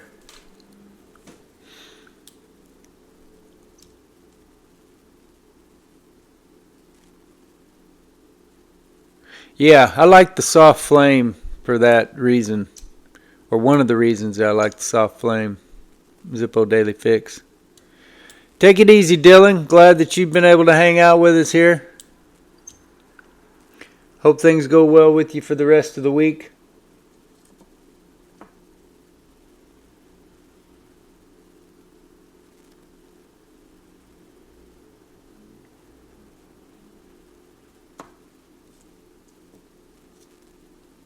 Yeah, I didn't. I read that before I ever used one, that they were very popular because of the little flint mechanism. The file wheel in a clipper pulls up, and then you can use that bottom end to pack your pipe or whatever. Yeah, I'd read that before I ever used one.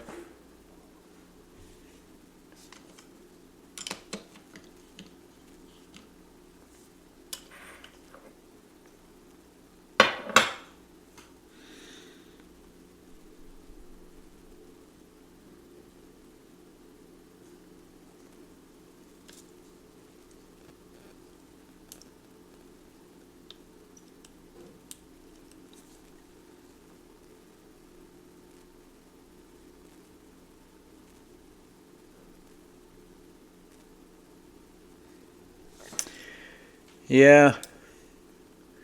Yeah, I don't know. This wheel feels good and sharp. Well, this particular lighter, I think that is it's this one that really seems to be the problem. I think it's the vapor lock in this one. Because like I said, when we were on the live stream last week, this one was lighting every turn. I think it's just a matter of finding the right fuel level, not overfilling it.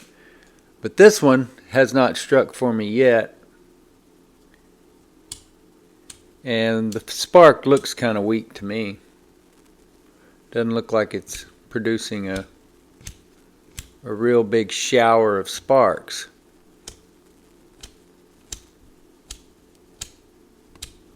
Yeah, maybe it is the wheel.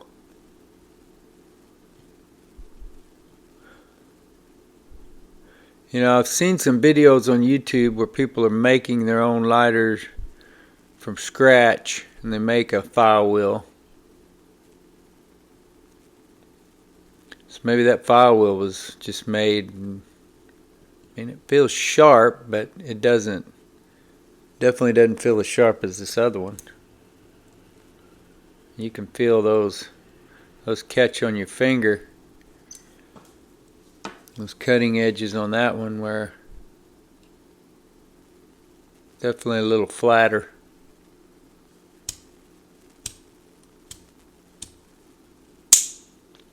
So, I don't know. We may not all get them, or get them all working. They may not all work the way we want them to. We're going to do our best. We're going to try. I'd at least like to see it strike up once. I put enough wear on my thumb there. I'd like to see some success out of it.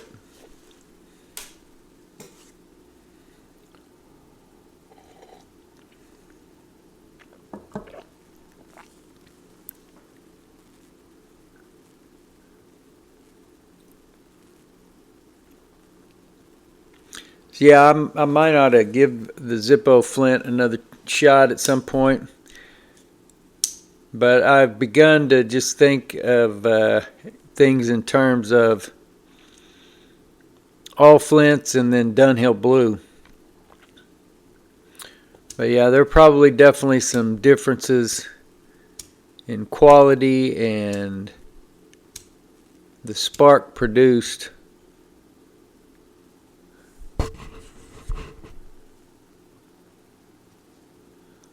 It looks like it's held in there with a pin. It's barely sticking up. Doubt if I could get a hold of that. Can't knock it through from the other side. It's just, so I don't know. You could definitely get it out of there. Then you just have to have a replacement to put back in there.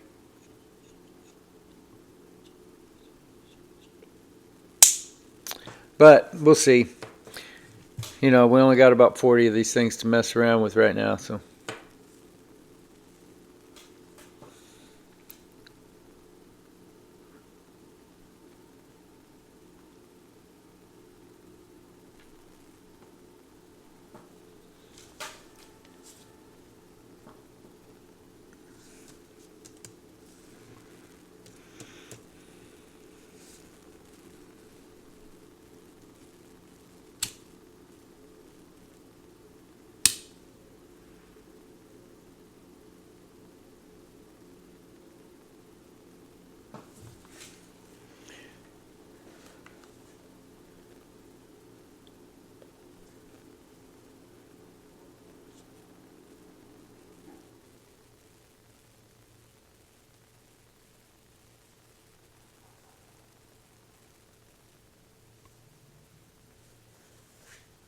Okay.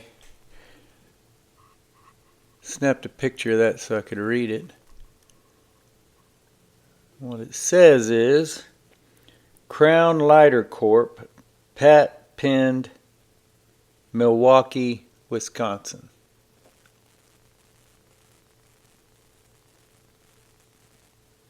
Definitely a solid lighter.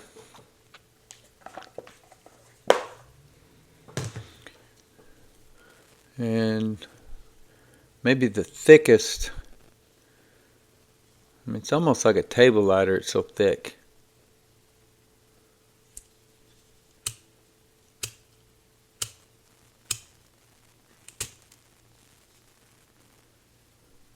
Shouldn't take a lighter 4 or 5 times to light.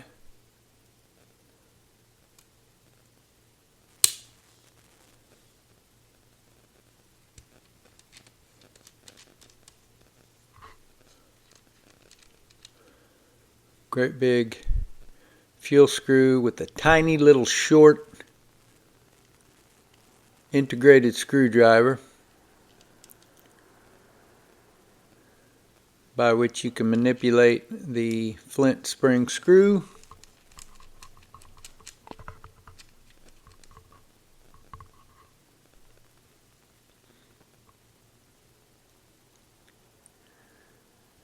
Well, I don't know, Mark, do you think it would do any good just heating it up? I mean, doesn't it need to be sharpened? If it's worn down, if you're just hardening, you know, dull cutting edges, is it really going to help?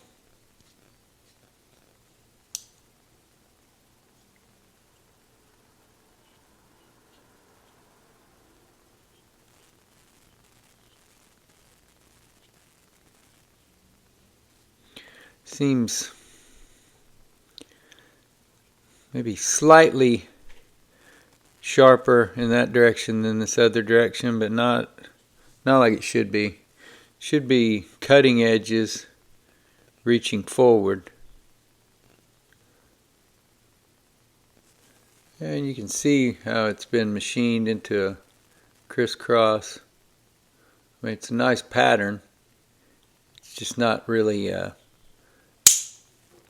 so much of a cutting edge like you have when you actually have like serrations cut in other wheels.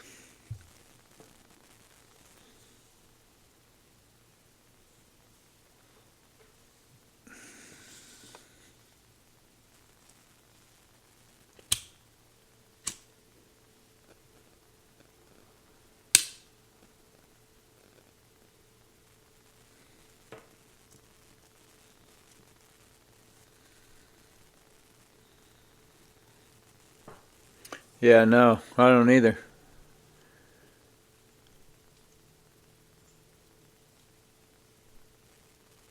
Trying to remember when I've seen them make one, if they just did that on a lathe or... I remember seeing that the guy that was trying to make his own Zippo. He made his own file wheel, and I saw somebody else that was building their own lighter do it too.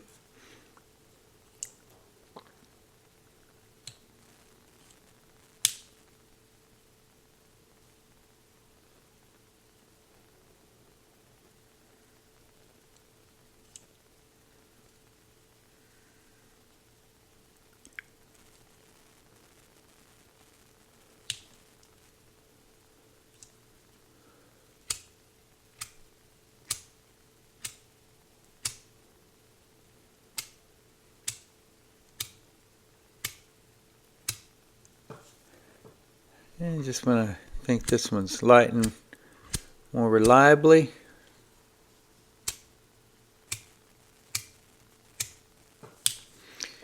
You know, there really is a little bit more than you might think that goes into being able to fill one of these lighters up and then make a video about it and have it light when you want it to. And that is tightened as far as it'll tighten down. There's so many variables, vapor lock being chief among them.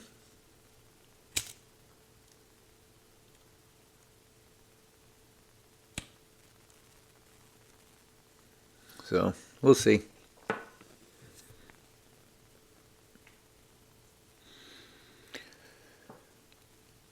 Well, I appreciate you guys joining us today. Maybe we will make re-wicking this lighter our project next week, so you guys can see me toil away at pulling wadding out of that tiny hole.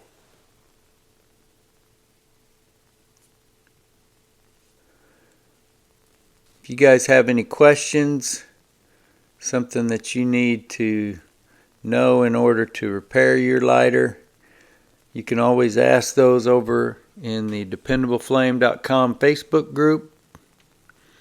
You can post pictures, videos.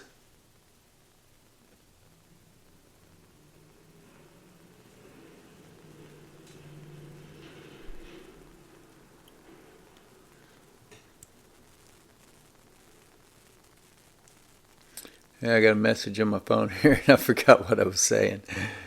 Anyway, we'll see about re-wicking that perhaps. But now that you guys got me thinking about the file wheel, apart from putting a Dunhill blue flint in there and getting some real improvement in the spark that's being produced, I don't know. It may just not be a good enough sparker.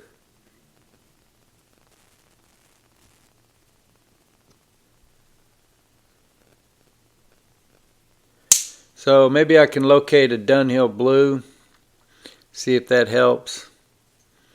And at the same time, I will consider being ready to start re-wicking that, although there's my 20% battery warning. I don't know, that might be an extremely long live stream. It might be a very frustrating live stream too, pulling wadding out of that tiny little hole.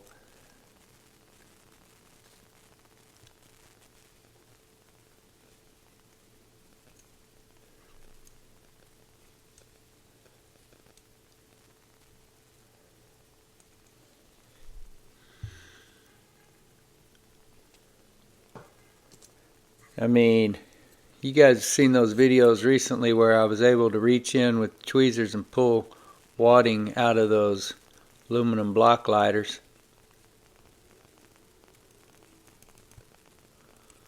She's not going to come out of this hole the same.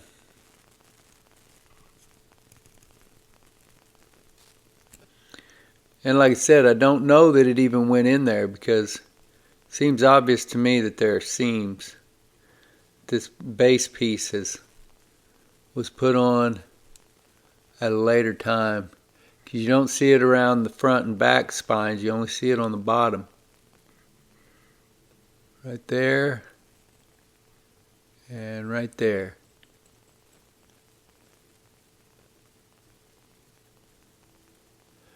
And I think you can weld aluminum, but maybe they use some kind of adhesive or some other form of adhesive, and then just, like I said, maybe that's why they did that engine turning, to partly obscure that seam.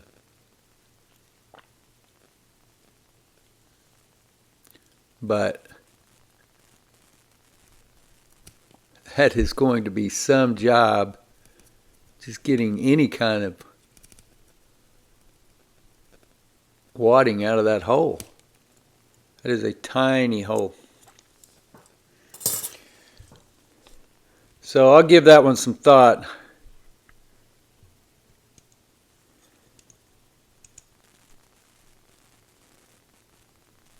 But at the file wheel, I think maybe the thing to try first is going to be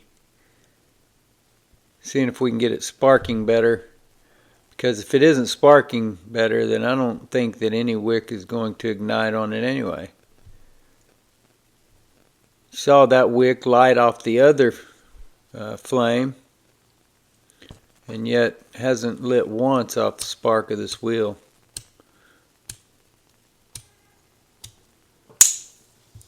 Hello, Azrael. Glad that you have joined us. Hope things are treating you well in Indonesia. Well, it's almost noon here, which I think means it's almost midnight. Your time? How much are the tickets for that live stream?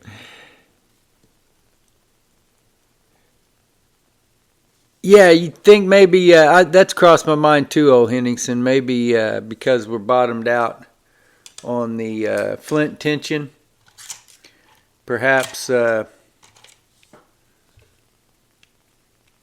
an extra flint in there to get you a little bit more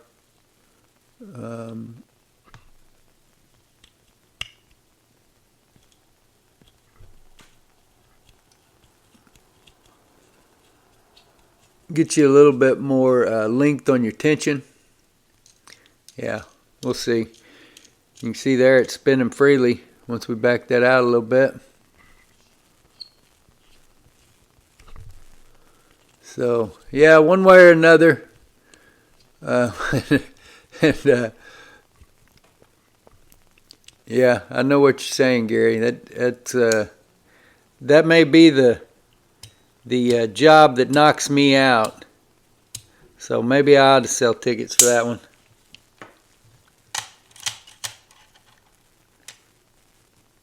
No, I don't think vinegar will hurt the aluminum.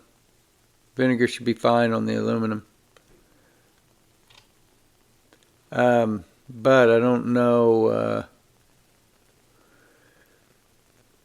I don't know what the vinegar might help here. Tubes are clear. Which butane Zippo you got there, Azrael? The soft yellow flame or one of the torches?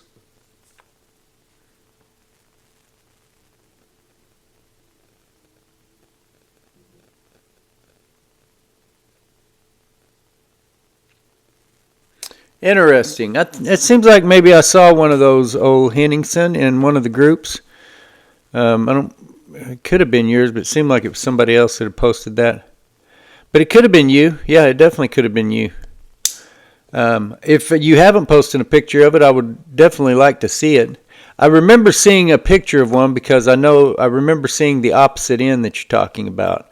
But I'm kind of curious now what the hook end looks like.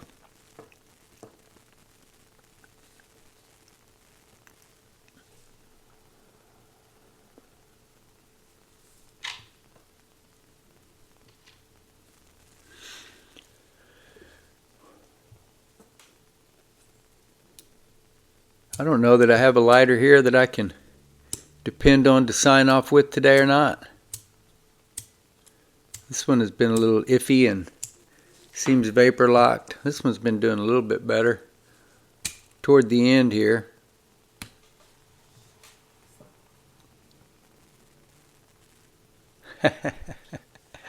Gotcha. Zippo is a cool lighter. I'm a fan, if you can't tell. I got 3 of them out here right now. But I do like all kinds of lighters. Any petrol fueled flint sparked lighter I'm a fan of.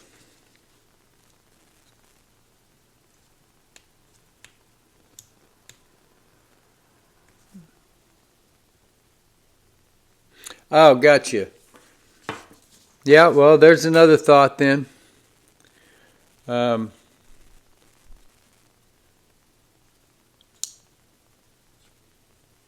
Yeah, we could. We'll see how it goes here. You know, that's the problem with the. To get that file wheel down in the vinegar, you're probably going to spoil the wick.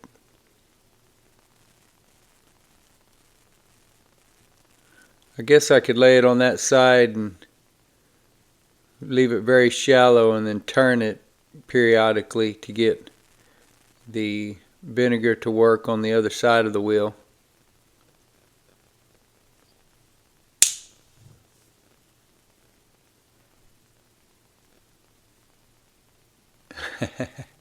I think there's a lot of movies that still use Zippo as a cool lighter. Azrael? I see Zippos in TV shows on a fairly regular basis.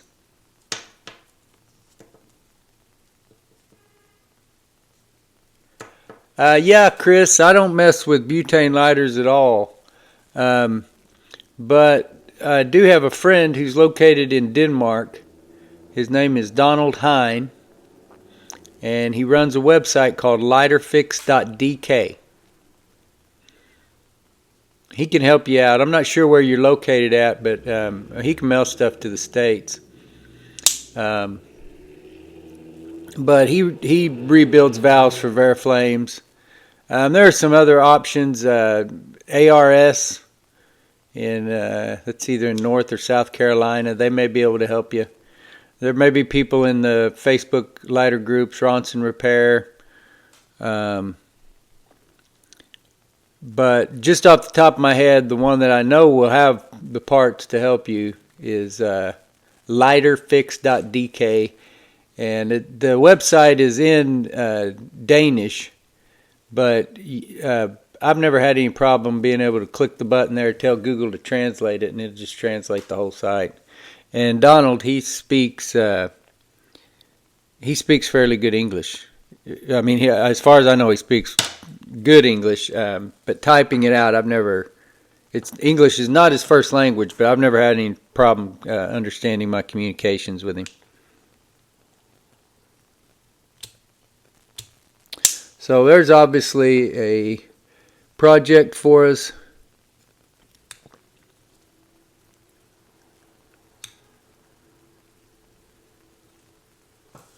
Not sure why that lid isn't shutting.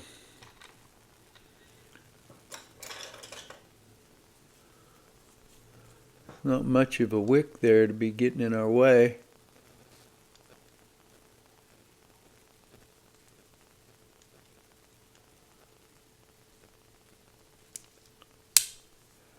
There we go.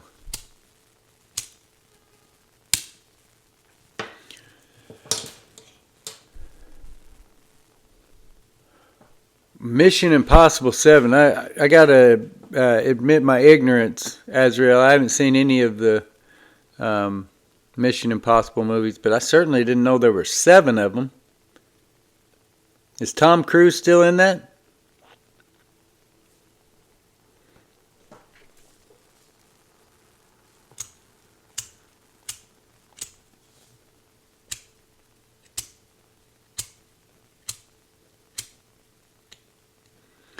Well, as I was saying, I don't know that I have a suitable lighter to sign off with today.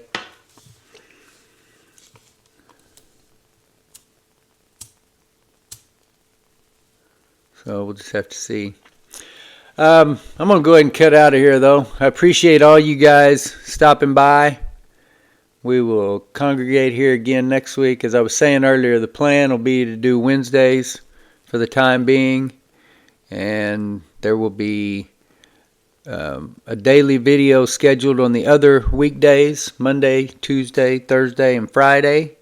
Hopefully keep those coming for the foreseeable future. We are approaching somewhere in the neighborhood of 800 videos that we've published. And if there's something that you need help with, please ask. Ask in the comments. Ask on the dependableflame.com Facebook group. That group has grown a lot lately. It's up over 400 somewhere in the neighborhood of 450 people now in the group. So post your trade requests, trade interests, repair questions, show and tell, whatever it is that you got to talk about as far as old petrol lighters. Yeah, you too, Chris. I hope you can join us again in the future. I don't do anything as far as repairing butane lighters. I do use plenty of them. I use the Ronson jet lights, but so many of the vintage vintage butane lighters, the seals leak. It's not as simple as just digging out old flint, fueling them up, maybe re-wicking them. A lot of different kinds of parts, and I just hadn't ventured off into that area. I've had my hands full of petrol lighters for most of the last 7 years. But like I said, I know my friend Donald can help you at lighterfix.dk. And if you're looking for somebody more close to home, you might be able to ask over in the Ronson Repair Facebook group. But I don't remember seeing anybody here in the States who was sitting on a cache of old Veriflame valves, rebuilt valves, whatever it is that they require. Appreciate all of you joining us, though, and hopefully you can all join us again next week. Tell your friends. If you want to have me do some kind of project here live, send me that suggestion. We'll see what we can work out. Otherwise, we'll meet here with a cup of coffee, fuel up some lighters. Hopefully we can get one to work. Well, hopefully we can get them all to work.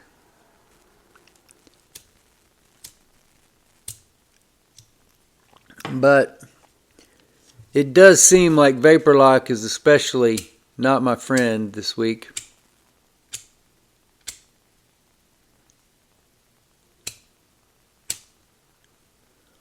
So I'll go ahead and sign off while we got this one lit.